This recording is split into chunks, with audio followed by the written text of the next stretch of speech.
9'9" is based on one question.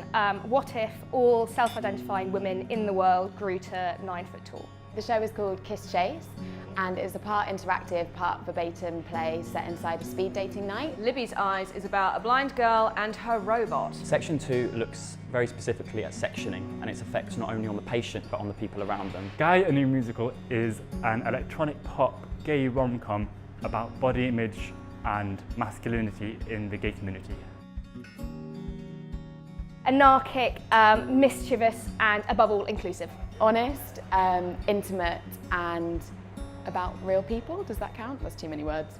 Funny, innovative, and topical. Simple, compelling, and bold stories. It's catchy, contemporary, and unconventional.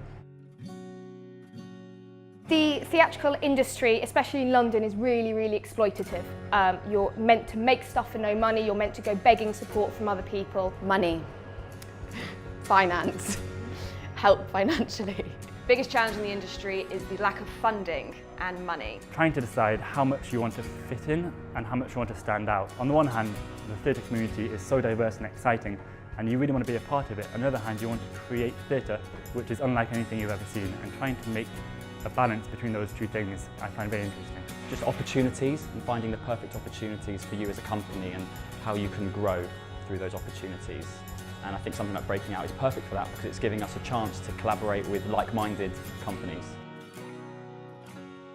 We've been interviewing and meeting and asking questions from people in the industry that identify as deaf, disabled or neurodiverse to make sure that our plays are as inclusive, as accessible and as welcoming as possible for performers and audiences. I spent a night in A&E that wasn't actually on this show, it was on the last show, but it wasn't actually for me, it was working with people in recovery, so I spent a night overnight there, which was pretty eye-opening. One of the first roles I played was a prostitute, so I went and visited a centre in King's Cross where the working girls would go and get something to eat. I think with our first show we had a big moment of an hour before the show having to change sets and bits like that, and I think when you've got a smaller company on a limited budget you have to kind of be open to improvisation. The truth is I've spent a lot of time on Grindr doing research for this show. I like to say it was just research, but...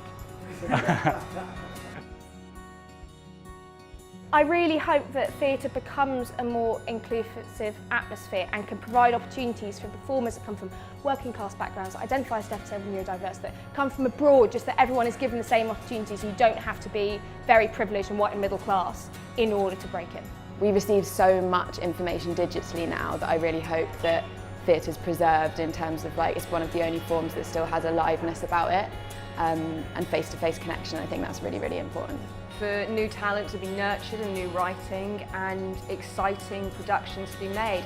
And I'd like to see more risks taken on productions and talent. We think that there needs to be more impetus on new writing itself and to take that risk, put on new work, take on new performers, new creatives. I think my whole generation are in the process of creating theatre which really explains to the wider world how we feel. I think there's a tendency in the older generation is to assume that we're just on our phones and we have no thoughts inside of us. And I think it's our job to show that actually we have a lot of thoughts inside of us.